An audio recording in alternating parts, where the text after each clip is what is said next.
Salve, sono il dottor Apierto. In questo quarto modulo parleremo della visualizzazione mentale, che viene anche chiamata imagery. Andiamo a vedere insieme quali sono gli obiettivi di oggi.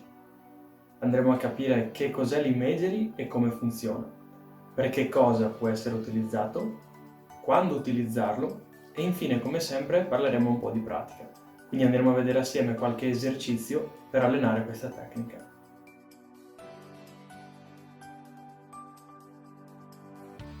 L'imagery possiamo vederla come una simulazione di un'esperienza che viene costruita sulla base di informazioni che sono presenti nella nostra memoria.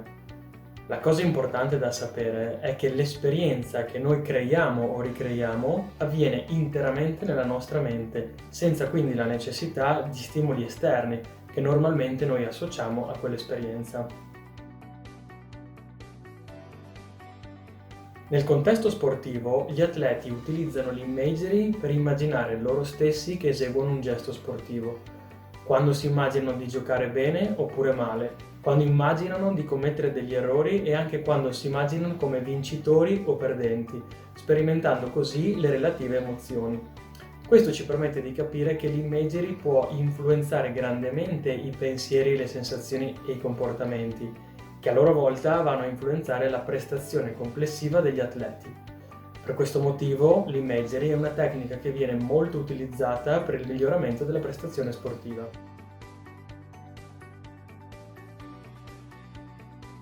Senza addentrarci troppo nella teoria, per capire come funziona l'imagery è utile sapere che l'immaginazione di azioni ha un effetto sul nostro sistema nervoso, simile a quello che si ottiene in situazioni reali, ovvero l'immaginazione mentale di movimenti provoca la stessa attivazione neuromuscolare che si verifica nella reale esecuzione del movimento, seppur con un'intensità minore.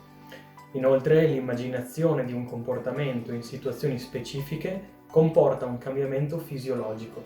Per esempio, se un atleta si immagina in una situazione di competizione, potrà osservare un'attivazione, quindi per esempio un aumento del battito cardiaco oppure una maggiore tensione muscolare.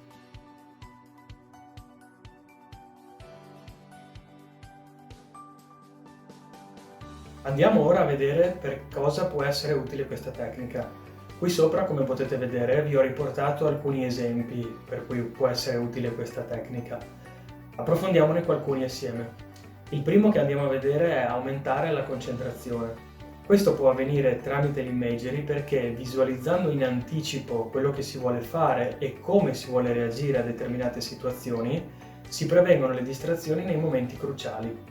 Per esempio, immaginare se stessi in una situazione in cui spesso si perde la concentrazione, per esempio dopo un errore, e immaginare di ritrovare la concentrazione in tempo per la mossa successiva. Un altro esempio è il controllo delle risposte emotive, che è una tematica molto comune tra gli atleti. L'imagery ci può aiutare in questo perché può essere utilizzato per regolare il livello di attivazione in base alle nostre esigenze. Per esempio, abbassare l'agitazione prima delle competizioni importanti oppure aumentare l'attivazione quando non ci si sente carichi. Un altro esempio che vediamo è accrescere la self-confidence.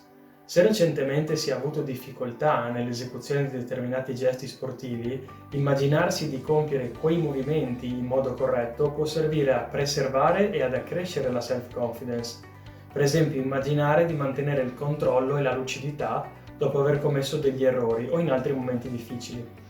In questi casi, per esempio, durante l'imagery si può enfatizzare la sensazione interiore del movimento, dello sforzo e della componente dello spazio. Infine, un esempio molto interessante riguarda la gestione dell'infortunio. Nei momenti di stop forzati, l'utilizzo dell'imagery può aiutare a velocizzare il processo di recupero e può limitare il deterioramento delle abilità sportive.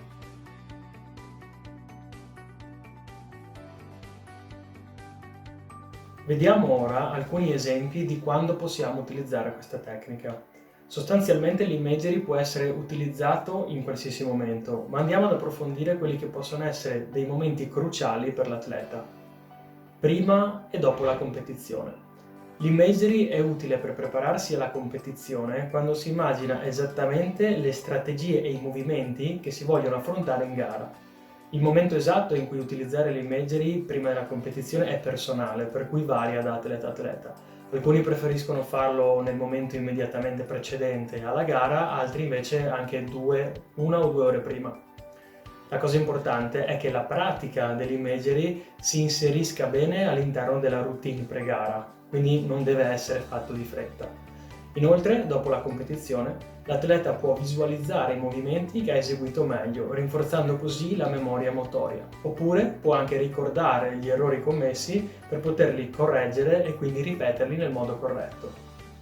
Un altro momento cruciale per un atleta può essere durante le pause della competizione. In alcuni sport ci sono degli intervalli più o meno lunghi nei quali gli atleti possono utilizzare l'imagery per potersi concentrare ed essere così pronti alla prestazione. In questi momenti l'utilizzo dell'imagery è veramente ideale. Un altro esempio molto interessante, come già visto prima, è il recupero dagli infortuni. L'utilizzo dell'imagery nei momenti di stop è utile per mantenere pronti gli atleti al ritorno in campo, mantenendo così vivido il ricordo della propria prestazione e delle proprie emozioni associate. Alcuni studi si sono concentrati proprio su questo e hanno dimostrato che immaginare la propria guarigione e il proprio recupero può velocizzare i tempi di guarigione. Siamo arrivati così alla parte pratica, dove vedremo come poter allenare la capacità di immaginazione mentale. Uno dei punti chiave per ottenere un'imagery efficace è la capacità di generare immagini mentali che siano vivide. Per ottenere delle immagini vivide è importante coinvolgere più canali sensoriali possibile e ricreare quindi mentalmente una situazione che sia simile a quella reale. Questo significa porre attenzione ai dettagli dell'ambiente, quindi dal punto di vista del tatto, dell'olfatto, dell'udito, quindi stare molto attenti alla superficie del campo, alla vicinanza con gli spettatori, eccetera, eccetera. Bisogna anche porre attenzione alle emozioni e ai pensieri tipici della competizione: ansia, concentrazione, frustrazione oppure rabbia. Come potete vedere, io vi ho indicato qualche esercizio pratico che può aiutarvi a migliorare l'abilità di creare delle immagini vivide.